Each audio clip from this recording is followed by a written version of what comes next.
Entonces vamos a seguir con el Zika. El Zika es quizá un virus que ha afectado muchísimo a toda la población, sobre todo en América Latina.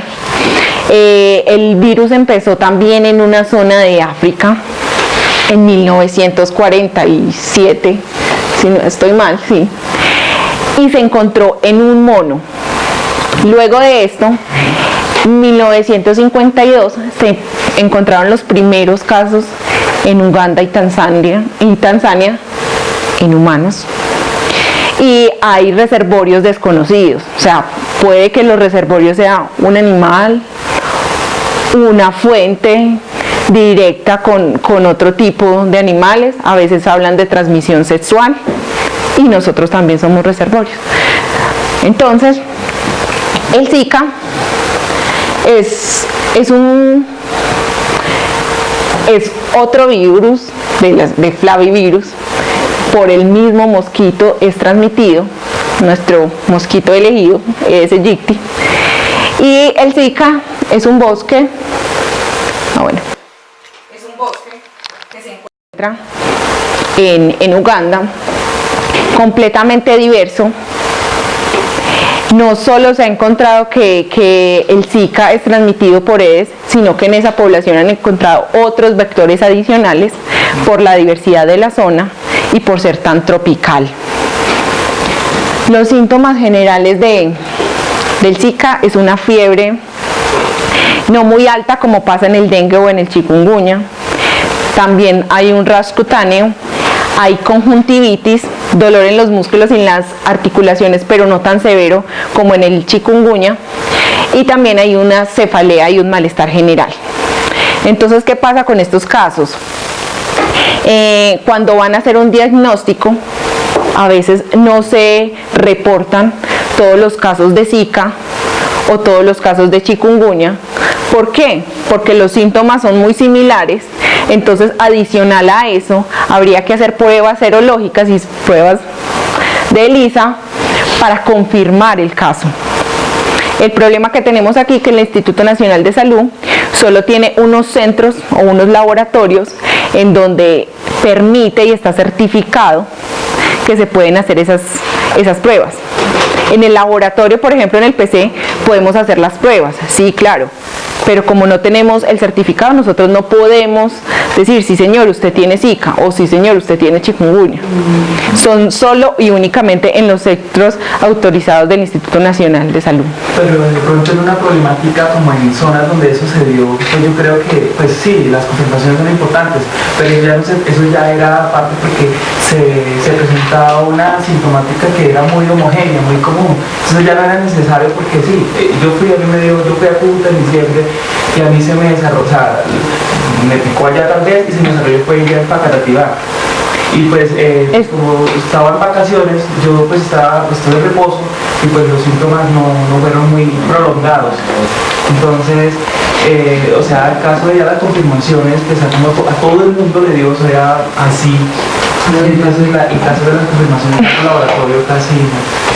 Pero la problemática de ahí fue lo de las mujeres embarazadas. Claro que no, sí, ya vamos a seguir hablando de eso. Cuando la enfermedad llegó a Brasil, empezaron a surgir otras. Bueno, esto es una fotografía muy bonita del bosque de Zika. Y el monito. El mono. No, él no nos transmite, él tiene el virus, él es un reservorio. Él es también un reservorio. Y los mosquitos van a picar a un mono y luego te van a picar a vos, entonces te van a transmitir el virus. Y a nosotros son los que nos dan las enfermedades graves, no necesariamente al mono o al mosquito. Sí. Bueno, entonces aquí está como más o menos la ruta por donde fue avanzando la enfermedad. Entró hacia Brasil y en Brasil pues hubo una incidencia mucho mayor y comenzaron los casos de microcefalia y casos de Guillain-Barré. Las asociaciones son pocas, todavía aún faltan referencias científicas y ensayos en donde diga que hay una relación directa del virus del Zika con el Guillain-Barré y con las microcefalias. Hay algunos casos confirmados en donde hay una relación, pero todavía la OMS no da como un dictamen sobre que hay una relación directa y que puede causar Guillain-Barré o microcefalias. Aquí en América Latina, pues el Zika tuvo una distribución muy amplia, tanto llegar al sur de los Estados Unidos, y hay todavía alarmas, o sea, el Zika no ha pasado, el Zika continúa en Colombia, en América Latina, no ha disminuido, se han pausado algunos casos, pero la OMS no habla de una disminución todavía del virus Zika. O sea, el mosquito y el virus se siguen ocupando muchas más zonas geográficas, no solo a nivel nacional, sino también de América Latina. Estos son dos mapas en donde se han reportado casos de Zika aquí en Colombia. En uno de los proyectos que tenemos en el PC, que es un proyecto en el Amazonas, encontramos y reportamos uno de los primeros casos de Zika en Colombia, justamente en Leticia. Entonces el virus está cada vez distribuyéndose por toda la zona nacional. Entonces todavía no estamos como tranquilos, porque ya el virus se fue. El chikungunya fue un golpe muy duro, pero realmente el virus no duró mucho dentro del país. El Zika aún sigue y todavía está distribuyéndose en otras zonas geográficas diferentes del país. Además de eso, con el incremento de las temperaturas, hemos encontrado pues que el Aedes se encuentra en zonas muy tropicales, más o menos el último que reportó la OMS, 2.200 metros sobre el nivel del mar. En un estudio que estamos haciendo en el PC, encontramos que el mosquito se encuentra a 2.320 metros sobre el nivel del mar. Entonces, está subiendo, están aumentando las temperaturas, el mosquito está distribuyéndose en diferentes zonas espaciales y hay mucha más probabilidad de que adquiramos cualquier tipo de virus si el mosquito se mueve mucho más en las zonas geográficas. Entonces, la fiebre amarilla también es una enfermedad vírica, aguda, hemorrágica, transmitida por los mosquitos infectados, el mismo Aedes aegypti. En algunos casos también hablan de otros mosquitos como hemagogos. El término alude como a que los pacientes empiezan como a tener una coloración en la piel un poco amarillenta. Entonces la fiebre amarilla ya tiene vacuna. Sin embargo, como les contaba antes, hay un brote actualmente en África. No se sabe si es porque no están vacunados o porque hay otros factores que estén influyendo en la transmisión. Entonces los síntomas principales son fiebre, dolores de cabeza, sangrados, vómitos, pérdida del apetito y dolores abdominales fuertes. Entonces, en el PC, el doctor lo llama el mosquito ingenioso. Entonces, ¿por qué lo llamamos el mosquito ingenioso? Primero que todo, él coloca huevos en recipientes que nosotros mismos creamos, en floreros, en llantas, en tejas en donde haya acumulación de agua, en canoas mal construidas, en todos los recipientes donde ya generalmente agua limpia. A ellos no les gusta mucho las aguas negras, pero hemos encontrado también en aguas negras. Las albercas, por ejemplo. ¿Qué? En las albercas. Sí, claro que sí. Es un hábitat propicio para ellos. Además de eso, prefiere poner los huevos en lugares donde haya presencia de larvas. ¿Por qué? Porque es como si el mosquito pensara: Si hay larvas es porque hay nutrientes. Si hay nutrientes, yo pongo mis huevos acá, mis huevos van a eclosionar y finalmente se va a pasar por todo el ciclo de larva, pupa y van a emerger. Entonces ellos especializan en encontrar ese tipo de lugares. Prefieren recipientes abandonados cerca a las casas y que estén cerca de las viviendas. Primero porque tienen donde picar, que somos nosotros. ¿Y para qué necesita ellos la sangre?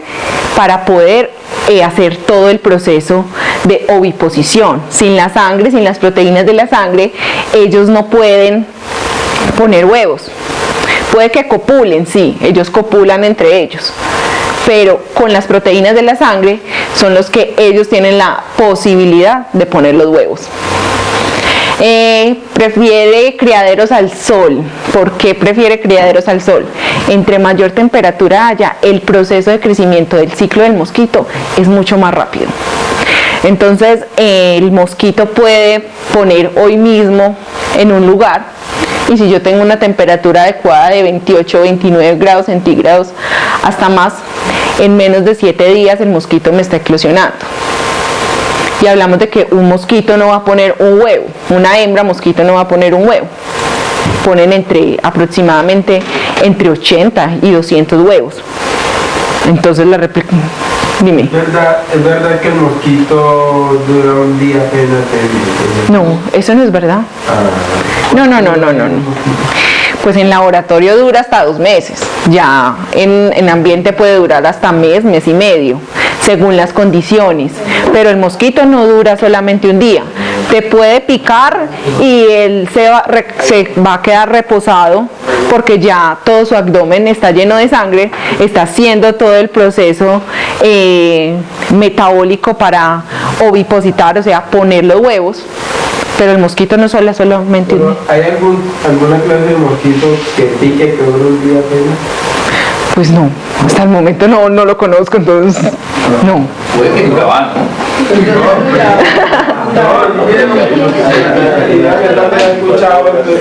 Pero no, ¿Será que hay mucho chisme? No. El tamaño a ellos sí les importa. Entre el criadero sea más grande, para ellos es muchísimo mejor. ¿Por qué? Porque las larvas salen más grandes y el mosquito tiene más posibilidad de ser un vector principal, es decir, con todas sus capacidades para hacer la transmisión de cualquier virus. Una pregunta, Sí. ¿qué de cierto tiene que los mosquitos son capaces de percibir el carbono en Sí. la sangre? Sí. Las únicas que pican son las hembras. Los mosquitos machos no pican. Pero los mosquitos machos también ayudan a las hembras a que vayan y piquen. ¿Por qué? Porque ellos perciben el CO2 de nosotros. Entonces eso es como un atrayente para ellos. Entonces nos está rodeando un macho, seguramente por ahí hay una hembra que nos va a picar. Entonces sí, ellos lo perciben, eso es lo que más les gusta a ellos. ¿Para identificar el macho y la hembra o digamos? Sí, en entomología pues hay la plumosidad de las antenas es como identificamos el macho de la hembra.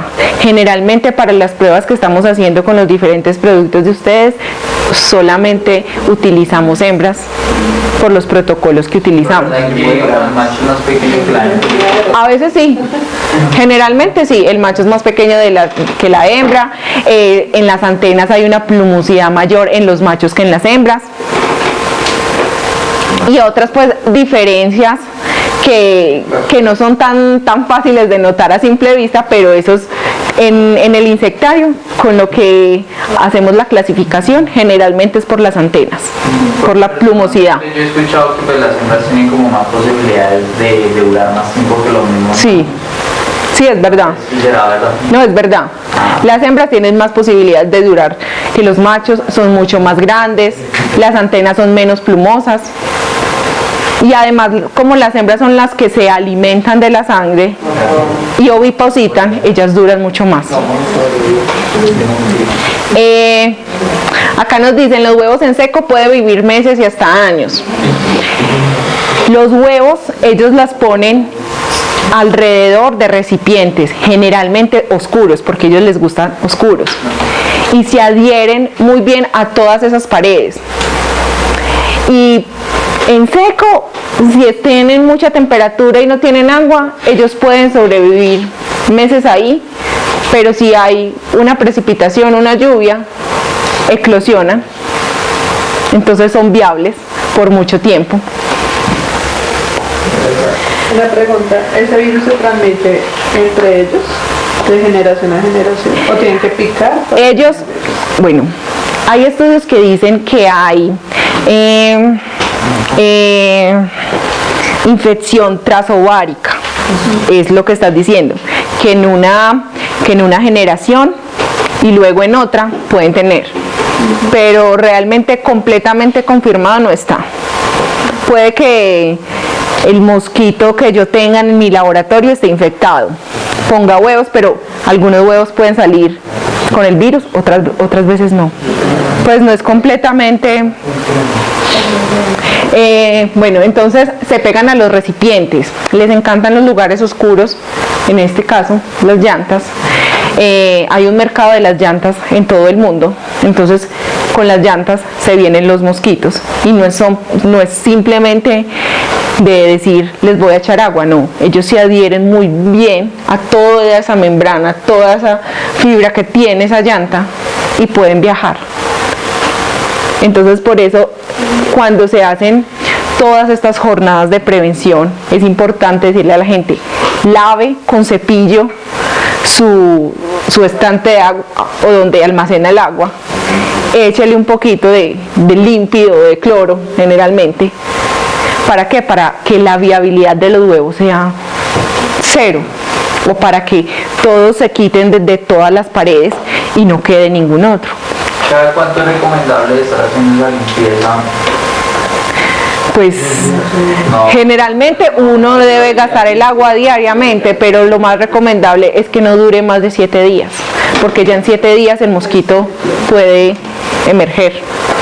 O sea, comenzar desde huevo, el huevo eclosiona larva, en las larvas tenemos cuatro estadios de larvas, de la larva a la pupa y de pupa sale el mosquito. Sí, ya cuando son albercas grandes, cada 7 días. Pues eso es lo ideal, o a menos que le echen tratamiento químico. Ya sabemos, pican en la mañana y en la tarde, también puede picar en la noche con las temperaturas que estamos teniendo. Ellos se camuflan en cualquier tipo de lugar oscuro, entonces descansan debajo de las camas, junto a los closets, en el nochero. ¿Dónde pican generalmente? Ellos no van a picar en un lugar donde nosotros lo veamos. ¿Por qué? Porque los vamos a matar. Entonces generalmente nos pican en los tobillos, nos pican en los codos o en la parte de la espalda. Pequeñas tomas de sangre repetidas, mejor detección y mayor transmisión viral. ¿Eso qué significa? Hay una dimensión en el abdomen del mosquito. Cuando el mosquito, suponiendo me picó a mí, yo tengo el virus, ya el mosquito tiene el virus. Ese virus se va reproduciendo en el organismo, pero él va a necesitar seguir tomando más sangre. Entonces puede picar a 5 o 6 personas más, y a las 5 o 6 personas más, si el virus ya se desarrolló dentro del organismo, si está en su etapa de infección, puede infectar a las otras 6 personas. Me dices que pues, el mosquito tiene pues, una capacidad de vivir entre un mes a mes y medio, ¿no? Pues en el laboratorio viven hasta 2 meses. Bueno, en el transcurso de 2 meses, ¿cuántas veces puede picar? O sea, más o menos no hay algo como... A ver, nosotros en el laboratorio les hemos hecho hasta 5 ingestas de sangre. Pero ¿cuántas veces puede picar por ingesta de sangre? Puede picar muchas. Entonces, el mosquito nació. Entonces, a los más o menos 4 o 5 días ya es capaz de tomar sangre, entonces comienza a picar. Pero para que se le llene el abdomen completamente en su dimensión toda la sangre, él no va a alcanzar a picarte porque vos no lo vas a dejar que te acabe de picar y que se llene todo el abdomen. Entonces él te va a picar una vez, o te va a picar dos, o va a picar a varias personas hasta que él quede completamente lleno. Pero eso puede pasar pues en cuestión de un día. Pero ya luego él procesa su sangre, él va y oviposita, pone sus huevos. ¿Y qué pasa? Él a los otros 2 o 3 días puede volver a picarte y lo mismo. Más o menos hasta así. Ingesta en laboratorio, lo hemos hecho. Sandri, pues, las hembras, esa es su única fuente de No, alimento, la sangre. a veces con solución azucarada, en el laboratorio las alimentamos con un 10% de solución azucarada, pues ellas los toman generalmente del hábitat, de las plantas, de las flores. No, pues a lo que me refiero es que si de pronto los aislamos en un lugar donde no tengan fuente de sangre, las hembras específicamente se mueren o se pueden alimentar de néctar y de otras cosas. Exacto, se pueden alimentar de néctar. Eso sí, ellos necesitan tener sangre para poder ovipositar. O sea, para poder Pueden, pues, sí copulan con los machos, pero ellos necesitan de las proteínas de la sangre para poner sus huevos. De resto no hay otra. El macho Sí, se alimenta de soluciones azucaradas, de néctar, él no se alimenta de sangre. No, él no necesita la sangre para poder vivir. No. Cada hembra puede poner en el laboratorio entre 80 y 200 huevos aproximadamente.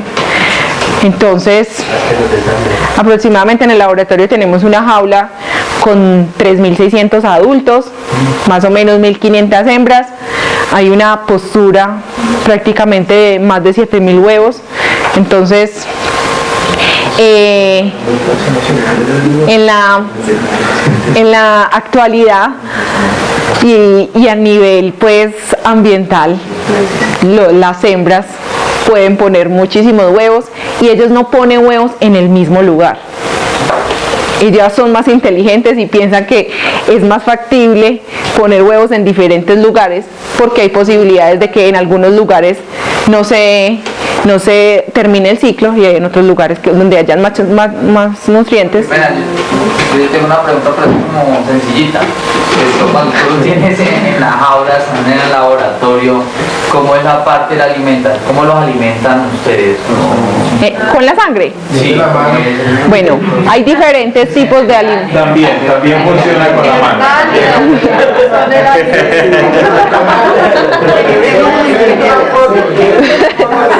Tenemos evidencia. No, generalmente hay diferentes estrategias para darles alimento con sangre a los mosquitos. Entonces una de ellas es un hemotec. ¿Qué es un hemotec? Es un aparato en donde se ingresan en diferentes como recipientes, más o menos 5 mililitros de sangre, y él mismo tiene una temperatura adecuada para la sangre y se les ponen en las mallas de la jaula y ellas se van alimentando. Más o menos en una hora están listas 1.500 hembras con esa sangre. Entonces, eso es uno. La otra metodología es que en una botella con agua caliente se ponen como 2 pomitos de algodón y en el algodón se inyecta toda la sangre.